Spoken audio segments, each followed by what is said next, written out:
Sports fans, PB&C Sports Chaos. PB, I got this interesting beer here from Night Shift.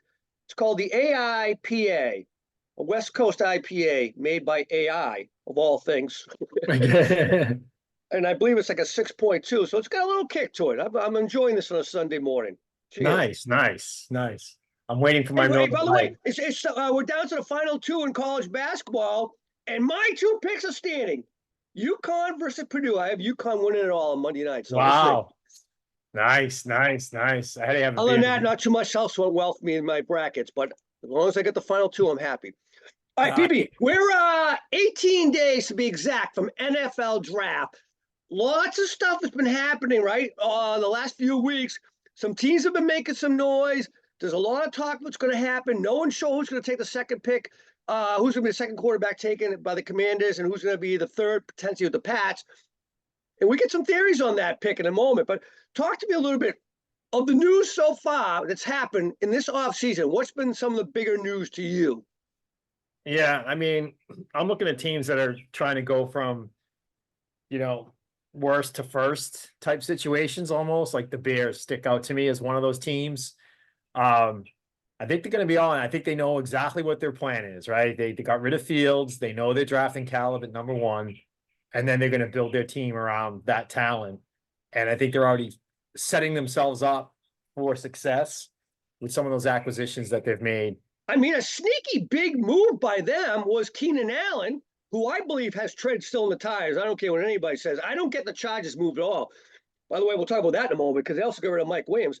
But they got him and they got DeAndre Swift to play running back, which they already had a decent running back already. But now with DeAndre Swift, if Caleb Williams is anything close to what they think he's going to be, or even to CJ Stroud for that matter, the Bears are set up, right? They could immediately be in that division. They could go from worst to first easily, right? Yeah, they could very easily because, Minnesota is a completely different team right now without Cousins. Yep. Right.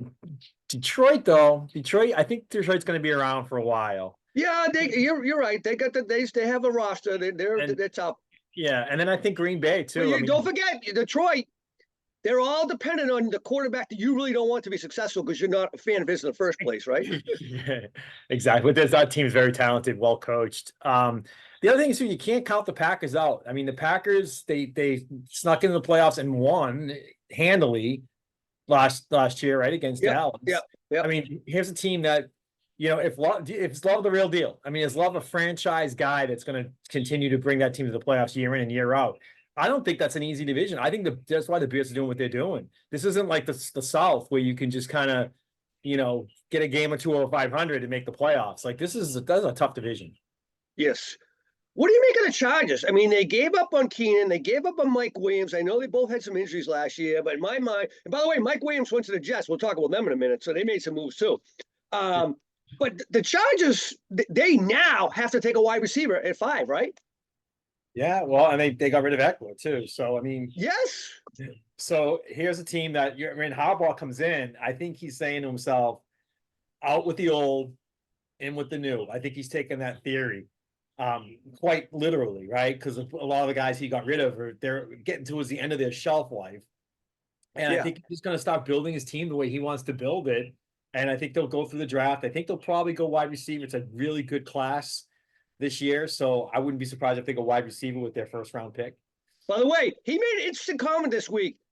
He says he thinks 4 quarterbacks are going in the first 4 picks, which means the Cardinals and or the Pats or both of them are going to make trades potentially, but definitely the Cardinals, because how would they were not going to take off quarterbacks. He has a suspicion that Cardinals are going to make a trade because they got 2 in the first round. So that leaves him with the number 1 wide receiver at that point in time. And as he said it, if 4 quarterbacks go, I have the number 1 pick in the draft because everybody else is remaining at that point in time. Insightful by him, right? Right. Yeah, I mean, if they could land Marvin Harrison Jr., that would be quite an accomplishment in this draft. But I think, a Neighbors or a Dunze or someone might be more realistic, even if they hang around. We'll see. I think to his point, if the Cardinals make a move, he's going to have Marvin Harrison 5 sitting in his way. By the way, all right, the Texans, great year last year, made the playoffs, made a run. CJ Stroud turned out to be the real deal, unlike what we thought because he came from Ohio State. He proved us wrong. Then they go out and they make the stunner of all stunners with the Bills, and they get Stephon Diggs, and then they also get rid of his contract. So he's really a free agent after this year. He's playing for a contract at this point in time, which means he'll probably have a huge year. But that team's loaded at this point in time. Do you agree? It does, but I'm not 100%. Diggs was really falling off towards the end of last season. He didn't step up when he needed to. Well, And PB, there's a theory out there that he'll be the number 3 on the Texans because they got Tank Dell, who you like a lot, and they got Nico Collins. So Diggs might only need to be the 3rd, and that's a pretty good 3rd. Don't you agree? well, if you're looking at it that way, yes. If you're looking at him to come in and be like the savior, and all of a sudden CJ Stroud and Stephon Diggs are the next, coming of, whatever, Cousins and Jefferson a couple of years ago, whatever you want to call it.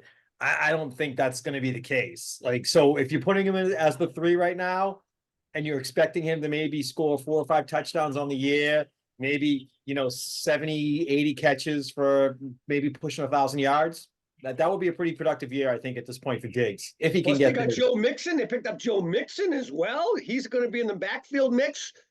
And then they got Danielle Hunter, another Viking.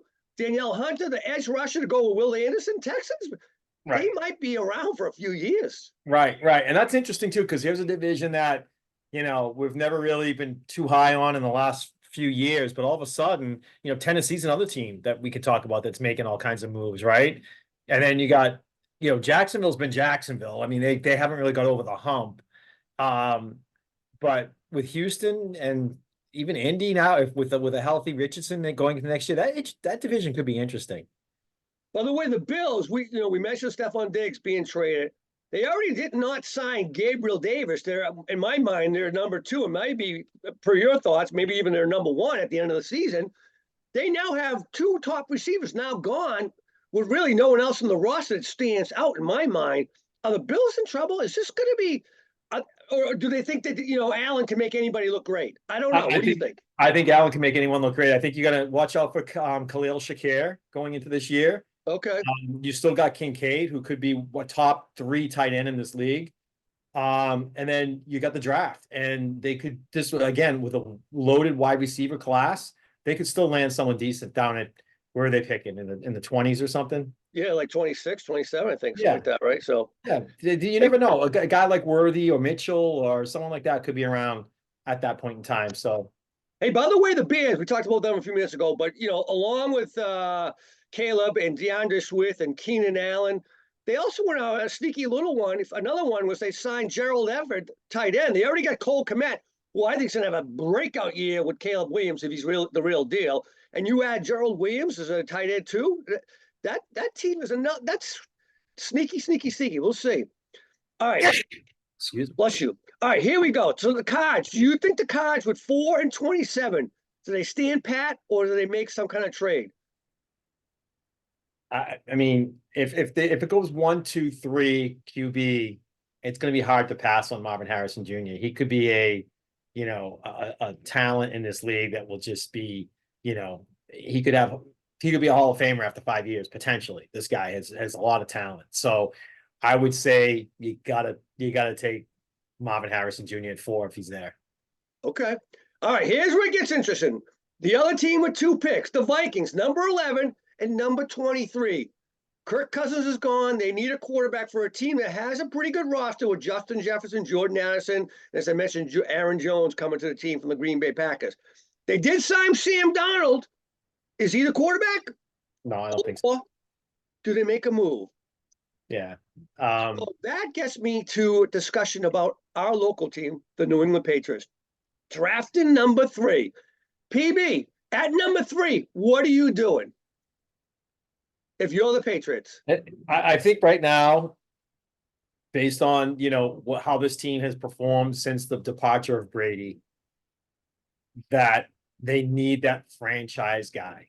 They got to get a guy who can, I'm not saying he's only available at 3 overall, because we've seen other players get drafted past that, right? We've seen, obviously, Brady, right? We've seen Aaron Rodgers get taken 20th overall. We've seen some of these people get taken later in drafts and still be the franchise guy. Yeah. But given this class and given the top talent that you have, I think you got to go quarterback. You got to go quarterback at 3, and you're grabbing either I think what we know Who Cal's are gonna. you hoping for? Obviously, Caleb's going to go number one now. Yeah, It looks I that mean, way. Who are you hoping for? to me, it's Daniels or May. I mean, I don't think I've been reading some stuff about JJ McCarthy maybe being that 3 guy, but he's getting hyped up just because he came off a national championship team. I've watched him play. He's not the same guy. May is unbelievable. He's like, to me, he's almost like a Josh Allen, like a Derek May. I would go May. If Okay. Daniels is there, maybe go Daniels. It depends on your game plan and kind of what kind of system you want to run and kind of that kind of thing. Because even though May can run, he's going to be more of a traditional passer, and you're going to build your game plan around that versus what do you call it? A Daniels, Jaden Daniels, who can run, right? He had over 1,000 yards rushing this year. right, but he might be more like a Kyler Murray type of guy or someone like that. So it's like system and how the rest of your pieces fit in. But to me, QB at 3, you got to hold on to that pick, and you got to take one of those 2 guys. I'm going to blow your mind on this one. I think they trade it. I think you should trade the pick. And to me, if the Vikings want to be a dance partner and they want to give you 11 and 23, you move with the Vikings. You take that move because now you'll have 11, 23, and you also have the second pick in the second round. So you have now 3 picks in the top 34. And I believe you could find a quarterback down the line there with either Bo Nix, Michael Penix, or a guy that I loved 3 years ago when he was at Oklahoma, Spencer Rattler. You got Jacoby Brissett to bridge year him.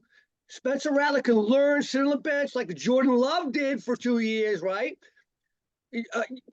To me, that's an ideal move. And then you could get an offensive lineman, a guy like J.C. Latham from Alabama will be sitting there at number 11 easily, if not a couple other guys. You could still get one of the wide receivers. At that point in time, if the Vikings take 3, they're picking a quarterback. You know that. So a wide receiver could be available at a number 11. 23 could be the offensive lineman, and then you make that move at number 34 for the quarterback, in my opinion. No, let me ask you this. If the Vikings are that desperate to trade up to 3 to get, like, let's say a Derek May, okay? Derek May going to the Vikings, he's going to be an instant stud in this league. If Derek May goes to the Patriots, it's going to be a development. They got to kind of still build the team and build because they need a wide receiver and an offensive lineman, right? You got to get guys around them, things like that, right? So he's not going to just instantly be awesome. He goes to Minnesota, he could be the rookie of the year next year. Yeah. Oh, agreed. Totally agree. So given that, wouldn't you want more than just the 11 and the 23 for the 3? If I could, yeah. You got to get the minimum to 11 and 23. Okay. Give me a couple of seconds in next year's draft, or maybe even a number 1 again next year. I don't think the Vikings will do that after they saw what the 49ers did a couple of years ago, and they don't even have Trey Lance anymore. But they're going to get some. I agree. They're going to get some more picks. Just don't give up the second round pick, though. Whatever you do, don't give the Vikings the number 2 in the second, because in my mind, that's probably a quarterback at that point in time. And don't forget, Michael Penix. People say because of his injury history, he could slide. You could be looking at Michael Penix at number 34 as well, very easily. And Bo Nix. There's a lot of people on the fence with Bo Nix. Well, he's been playing for 6 years. He's 24 years old, blah, blah, blah, right? So Bo Nix could slide easily. I think you have a great shot there. And yes, I'd love to see them get more than the 11 and the 23, and I think they will. To give up the 3, they have to, because people be like, what about our quarterback, blah, blah, blah.